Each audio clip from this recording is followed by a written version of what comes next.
Hello class, today I'll be discussing with you our supposed first and second lesson before our semifinal exams.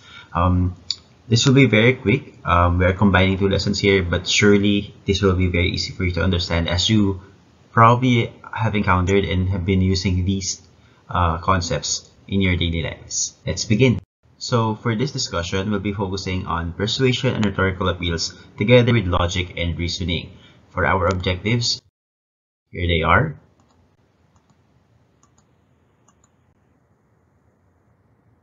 Okay, now let's go and proceed with persuasion and rhetorical appeals. Surely you've heard about persuasion, the art of persuading. It's about convincing people to believe in you or to agree with what you're saying.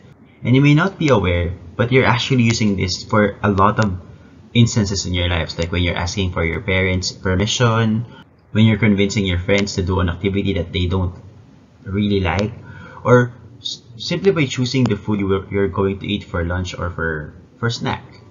But how is persuasion connected to rhetorical appeals? Let's begin by discussing rhetoric. Okay, rhetoric, by definition, is the art of effective or persuasive speaking or writing. Simply put, rhetoric is persuasion. Persuasion is rhetoric. So when you are persuading someone, you are actually using rhetoric. Okay, that's why if we dig deeper into what rhetoric means, it means the purposeful use of language which pervades our daily activities. Meaning to say, when we convince people, when we persuade people to believe in us or to agree with us, di ba we carefully choose the words we use? Kumbaga, halimbawa, when you have a friend who has problems with her love life, when you advise your friend to do something and you want your friend to do what you are advising her to do, at sinabi mo sa kanya na, uy, bes, tama na nga yan. Ang tanga mo ng tingnan, baka ka ng tanga. So when you say it like that, as straightforward like that, there is a big chance that your friend will not, consider your advice. So your friend does not agree with you.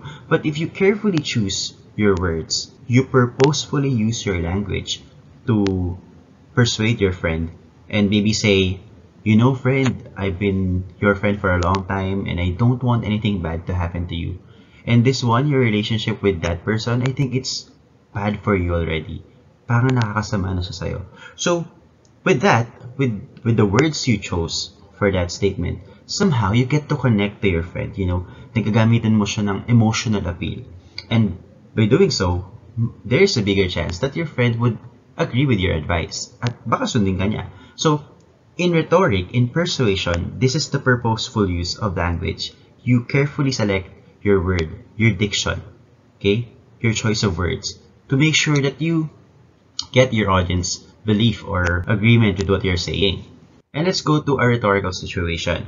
As I have said, we do rhetorics, we do persuasions on our daily lives, okay? And how does it happen? We have what we call rhetorical situations.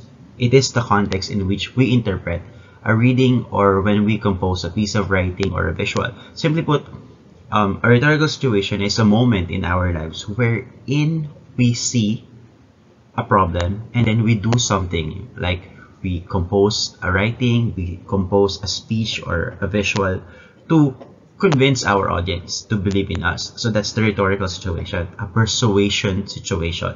Okay, so what happens is that there's an exigence. An exigence means a need, a necessity. May pangangailangan. So habang nandun ka sa moment na yun, bilang meron kang na-realize na parang, ay, teka, kailangan ko itong masolve. Okay? So, you, as the writer or speaker in that purpose, will construct your message. Okay? And then, you deliver this message to your audience. Let's make it more practical. So, in this process, let's say you are at home, you're just browsing your phone, scrolling onto your phone, and then suddenly your friend invites you to go somewhere. So, inimbita ka, sabi, uy, friend, tara, may ganap dito kila ganito, sama ka. But, since you're at home and you are with your parents, hindi ka basta-basta makakaalis. So, that's the exigence. That's the exigence of the situation. That's the need. That's the necessity. You have to convince your parents to allow you to go out with your friends. So, you as the writer sees the exigence na kailangan mo mapapayag yung parent mo na payagan ka to go out with your friend. So you're going to construct a message. Okay? A message. This is the information delivered through visual or verbal means. Okay? Pwedeng pasalita, pasulat, or pa-chat, or maybe just a picture of the event na parang, ay ma, pwedeng pumunta ako dito, ganun. Okay? So, and then you deliver that message to your audience.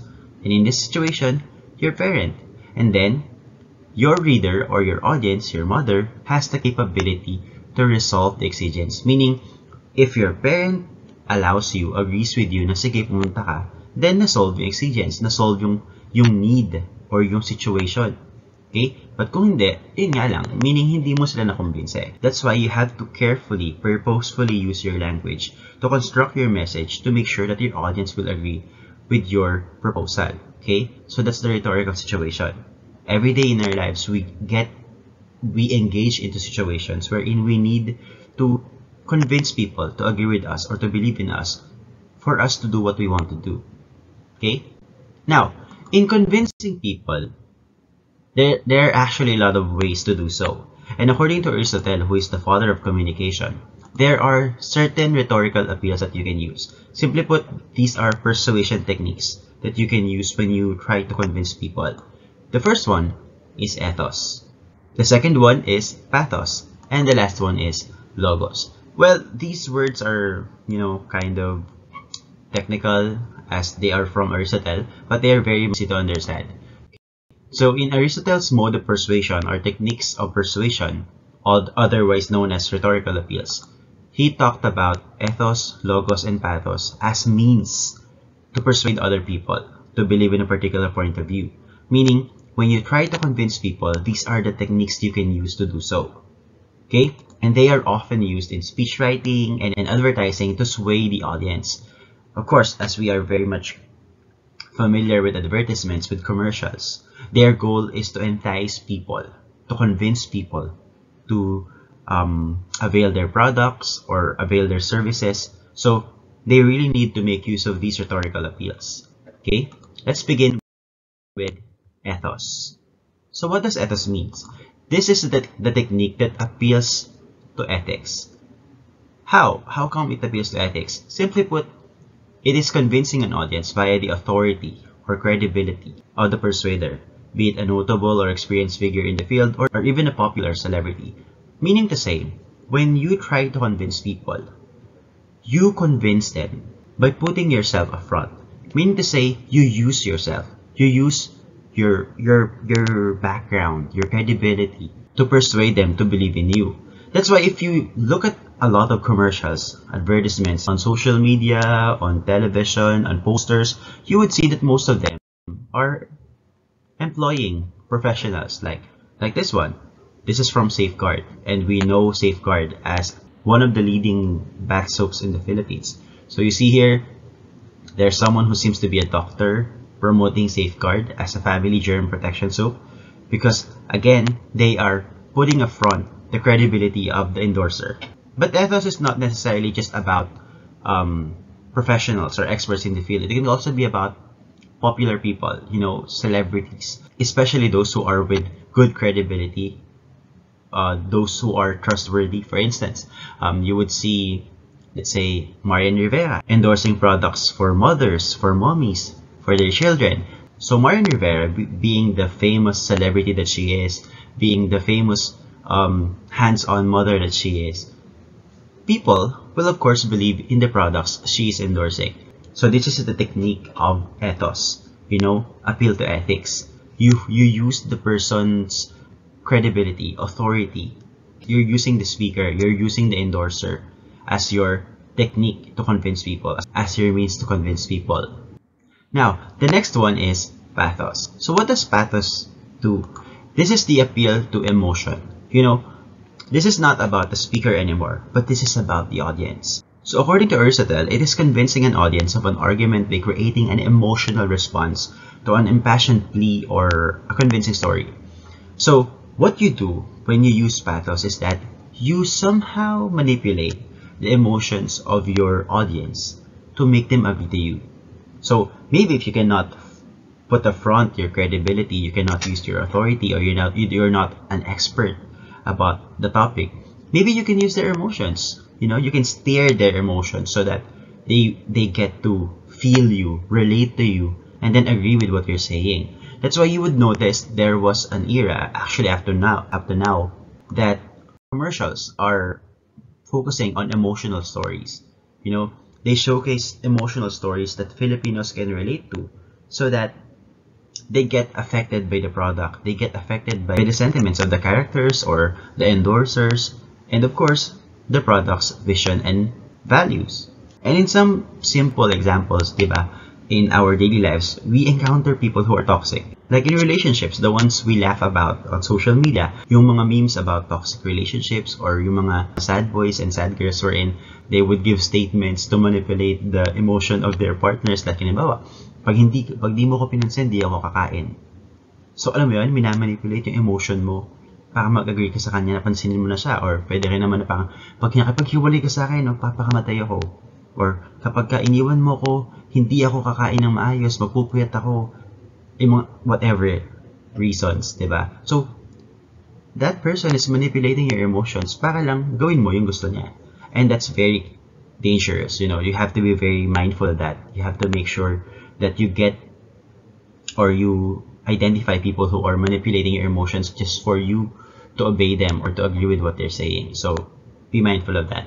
So again, that's pathos, convincing people by appealing to their emotions.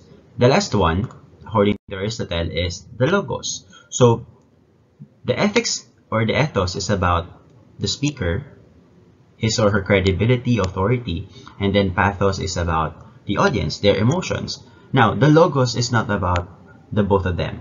This is about logic. Okay, this is the appeal to logic. And when we say logic, it means reason. But how do we reason? It is by using facts and figures. Meaning to say, you're not using your credibility anymore. You're not using your authority. You're not using your expertise. You're not using your popularity. And then you're also not using your audience emotions. You're not manipulating them. Okay, by steering their feelings. But this time, you give them facts. You give them a lot of truth about the product or about the world, okay, so that they would agree with you.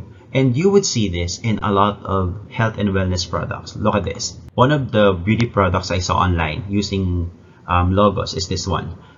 It says here, did you know people who use sunscreen daily has 24% less skin aging than those who don't? So, by seeing this fact, this truth, people may be more convinced to purchase their product. Kasi diba, sino ba naman ang gustong tumanda? Diba? Sino bang gustong mag-age agad? So, pag nakita mo to, itong poster na to, and of this beauty product saying na, alam mo ba na people who use sunscreen are aging 24% less than those na hindi gumagamit ng sunscreen. Siyempre, ikaw, pang, ay, sige, bibili na nga ako niyan kasi ayoko namang tumanda agad. Diba? So, using a fact. So, it's a logos.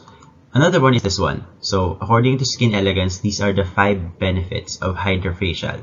So, inisa-isa nila dyan yung reduces fine lines daw and wrinkles, minimizes blemishes and scars, instant glow, diba? Prevents acne and so on. So, all of these, okay, are benefits that you can have if you purchase this service. So, of course, we people being also conscious of our looks, of the way we look, of our age, how people around us see us.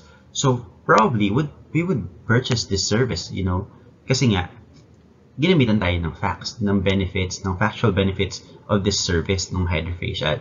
Okay, and as you can see there at the bottom of the poster, you would see there a guy who looks like a doctor. So may konting halo pa siyang may halo pa siyang ethos kasi ginamit yung gumagamit ng credibility of a doctor there.